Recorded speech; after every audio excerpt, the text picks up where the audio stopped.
The dawn of 1814 rose with a muted glow, as though the sky itself hesitated to witness the scandal about to unfold. Pale mist clung to the rolling fields surrounding Ashcombe Manor, winding around barren hedges and frost-tipped lawns like a shroud over a dying legacy. Within the once proud estate, silence reigned, a silence built not of peace but of resignation. The Ashcombe name, once spoken with admiration in London drawing rooms, had dwindled into a whispered reminder of debt, mismanagement, and desperation. And standing at the heart of its decline was Lady Eleanor Ashcombe, a young woman whose spirit was brighter than the crumbling walls around her. She moved quietly through her chamber, determined not to wake the servants who slept in rooms colder than the corridors themselves. Her hands trembled as she gathered only what she dared carry, a cloak of faded blue wool, a small purse of coins, and a locket containing the last portrait of her mother, a woman who had once warned her that duty could become a cage if accepted without question. That warning was now Eleanor's guiding star, for the path laid out before her was nothing less than imprisonment disguised as respectability.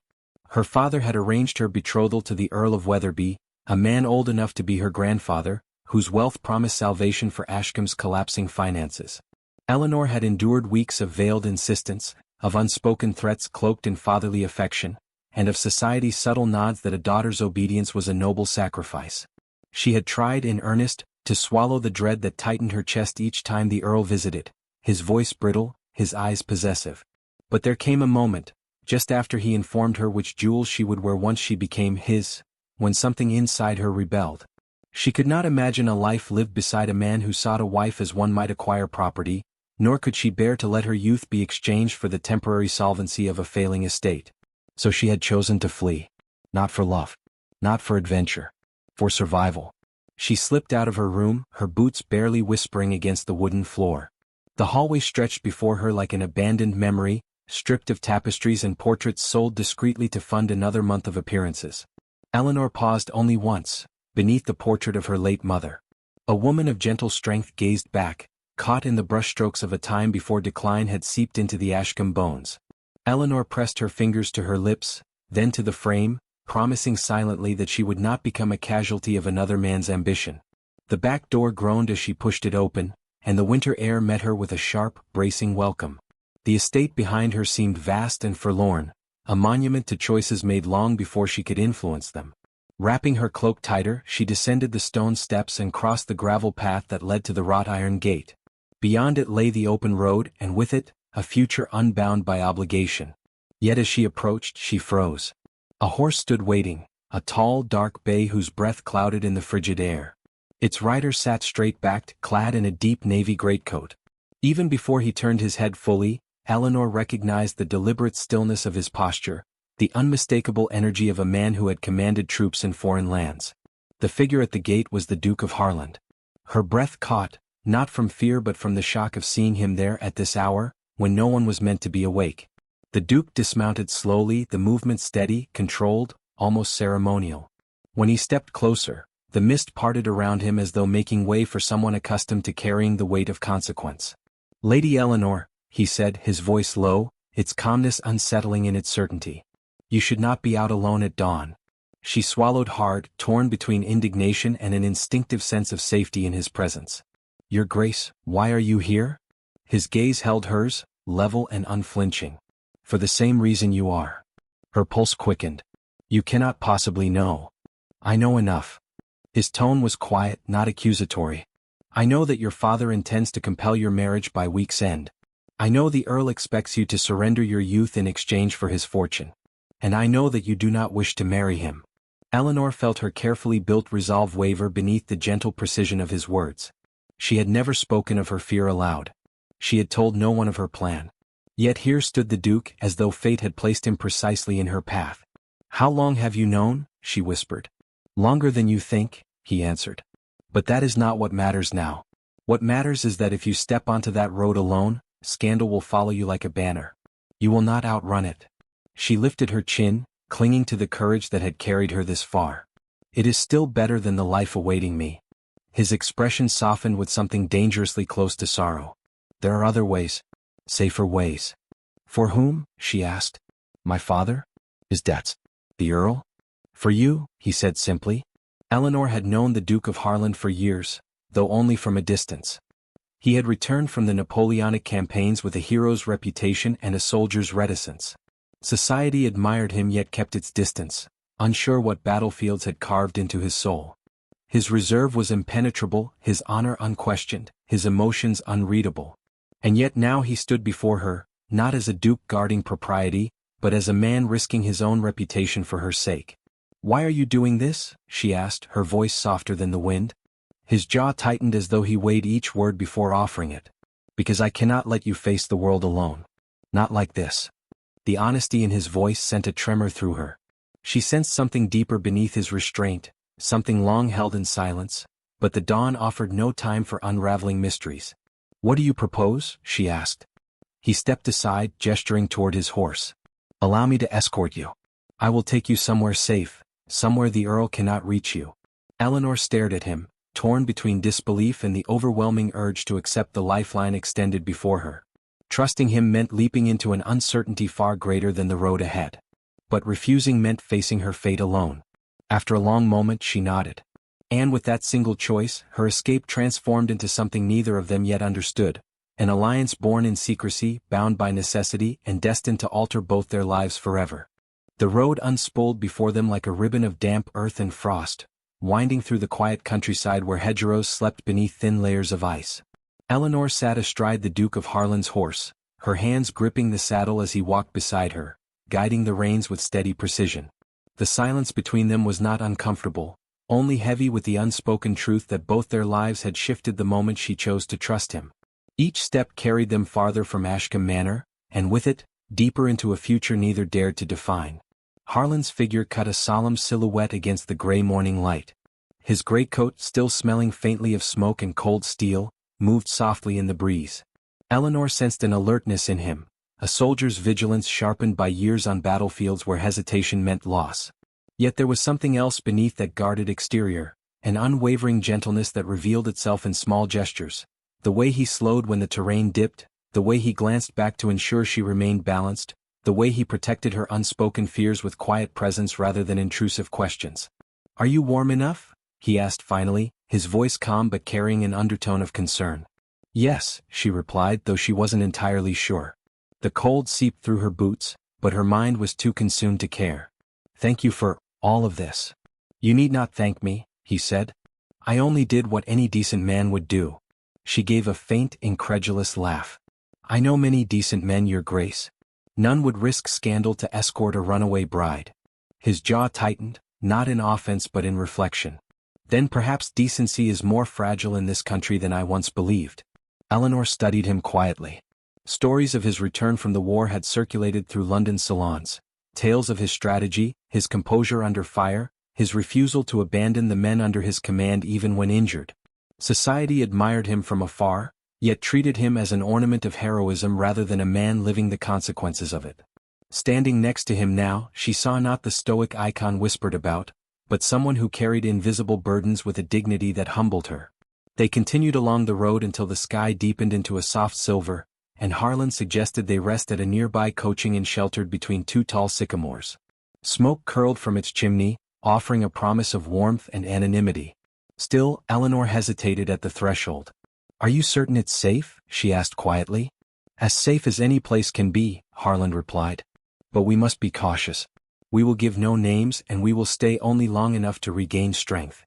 The innkeeper, a stout woman with shrewd eyes, greeted them with polite suspicion. Eleanor kept her head lowered, grateful for the hood that shadowed her features. Harlan requested a private parlor with a simplicity that carried the authority of someone accustomed to obedience, though he offered no title, no hint of nobility. The innkeeper accepted his coins without further inquiry, but Eleanor sensed the woman's curiosity simmering beneath her courteous surface. Inside the small parlor, the fire crackled with soft warmth. Eleanor removed her gloves slowly, feeling her fingertips tingle back to life. Harlan remained near the door, surveying the room with habitual caution before finally allowing himself to relax by a fraction. "You have not asked me where I intend to go," she said, breaking the silence. "That is your choice," he replied. "Not mine to press." "I appreciate your restraint," she murmured, though part of her wondered how long it would last. Men of rank were rarely patient with uncertainty, yet he seemed willing to grant her more freedom than she had ever known. "I only wish I had a clearer plan to offer." You have time now, he said. Time bought with your courage. She shook her head gently. Courage is too generous a word. I felt more fear than bravery when I left. He regarded her with a depth that unsettled her, not because it was harsh but because it was honest. Fear does not diminish courage, Lady Eleanor. It proves it. His words lingered in her mind, warming her more effectively than the fire. She wondered what he saw when he looked at her. A woman desperate to escape? A foolish girl with too much pride? Or something else entirely, something she herself had yet to understand?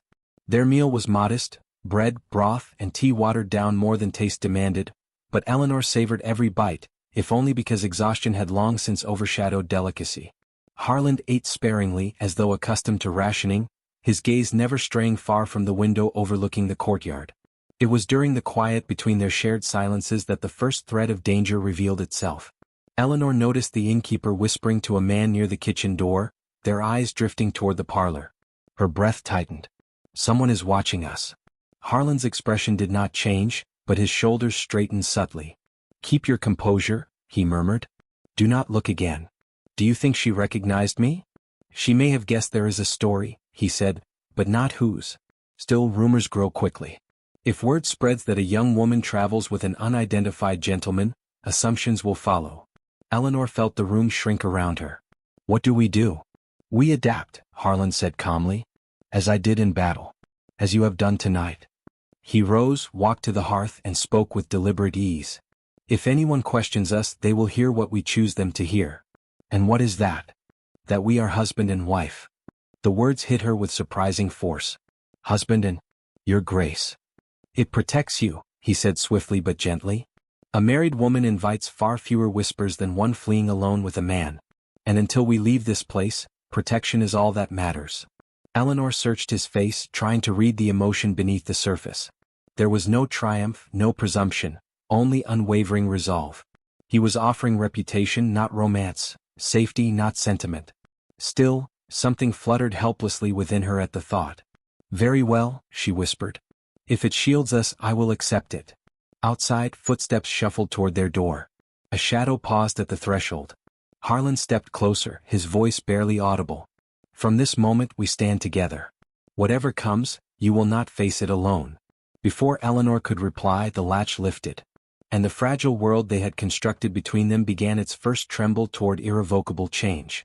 The winter assembly ball glittered with candlelight and polished marble, its grand hall shimmering like a jewel carved from ice.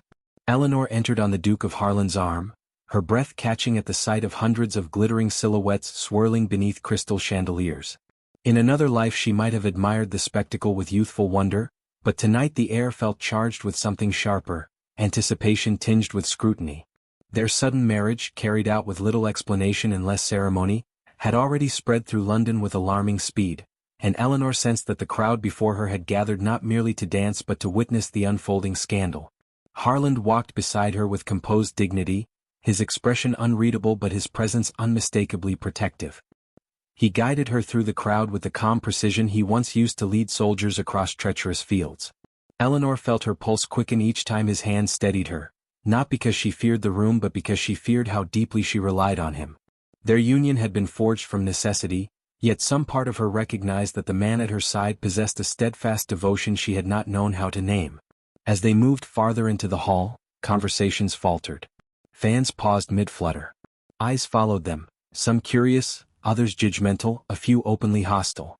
Eleanor's throat tightened, though she forced her posture into one of quiet grace. Harland leaned closer, speaking just above the murmurs. Do not let them see you shrink. You belong here as much as any of them. I only wish they believed that, she murmured. They will, he replied. And if they do not, then their opinions are far smaller than the world we intend to build. The words warmed her, though the room itself felt chilled by the weight of unspoken stories.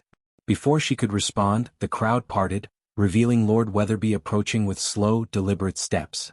The Earl's eyes, cold and calculating, fixed on her with an intensity that made her spine stiffen. His once courteous smile had sharpened into something far more dangerous. Lady Eleanor, he drawled, though she no longer held that title alone. How swiftly you have risen from your father's crumbling estate to the arms of a duke. One might almost admire the ambition. Harland stepped subtly forward, placing himself between them. You will address my wife with respect. Weatherby's lip curled. Ah yes, your wife. A rather sudden acquisition. One might even call it impulsive. Tell me, your grace, were you aware that she attempted to flee her obligations? That she ran like a frightened child from a perfectly respectable engagement? A hush swept the hall like a sudden winter draft. Eleanor felt every gaze sharpen, every whisper tighten into speculation. Her breath caught, and for a moment she feared she might crumble beneath the shame pouring over her. Weatherby pressed on, savoring the spectacle. She abandoned her family's honor. Disappeared with a man in the dead of night. And now she expects to be welcomed as a duchess? Truly, society has grown far too forgiving. Eleanor felt heat sting her eyes. Memories of her lonely escape flooded her mind, her desperation, her fear, her resolve. None of it mattered to these people. They saw only scandal, never survival. She forced herself to stand taller, but the room blurred around her. Harlan's voice cut through the tension with the clarity of a drawn blade. That is enough. Weatherby raised a brow. Is it untrue? It is irrelevant, Harlan replied. My wife owes you nothing, not explanation, not apology, not even acknowledgement. She owes society, Weatherby insisted. Or have you forgotten that reputations are the currency of our world? Harlan stepped forward, his posture coiled not with anger, but with absolute conviction. If reputation is a currency, then I will spend every ounce of mine to shield her from men like you. The crowd inhaled sharply. Eleanor's breath trembled. Harlan turned toward her, offering his hand in a gesture so deliberate it silenced even the whispers at the edges of the hall. Come, he said softly. She placed her hand in his, small and cold and trembling. Weatherby scoffed, but the Duke ignored him entirely. Instead, before the entire assembly, before the chandeliers and musicians and watchful eyes of London's finest, he lifted her hand to his lips. The kiss landed with quiet reverence, slow, intentional, deeply unguarded. It was not a theatrical gesture meant to shame her accuser. It was a vow. A promise spoken without words. A declaration so unmistakable that even the most seasoned gossips faltered. The room fell utterly still. Eleanor felt the world shift beneath her feet.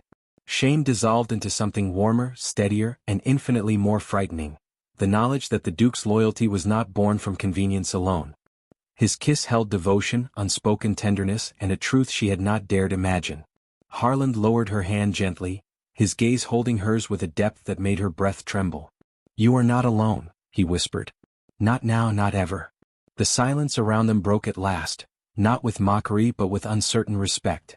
The tide of judgment recoiled, subdued by the Duke's unwavering stance. Weatherby paled, robbed of his audience's sympathy, and retreated with a stiff bow that fooled no one. Harlan guided Eleanor from the center of the hall, and she walked with steadier steps, her heart still racing yet no longer with fear. When they reached the edge of the ballroom, she spoke in a voice barely above a whisper. Why did you do that, for all to see? He held her gaze, his expression softened by something achingly sincere. Because you deserve to be protected. Because you deserve to be chosen. And because I could not bear to let your courage be overshadowed by cruelty. Her breath caught. Is that all? His answer came after a long, fragile silence. No. Eleanor felt her heartbeat echo in the space between them. Something unspoken hovered there, something vast and fragile and terrifyingly beautiful. The night had begun with humiliation, but it ended with a truth she was only beginning to understand. Their marriage had never been merely a shield. It had become the beginning of a love neither had expected, yet both could no longer deny.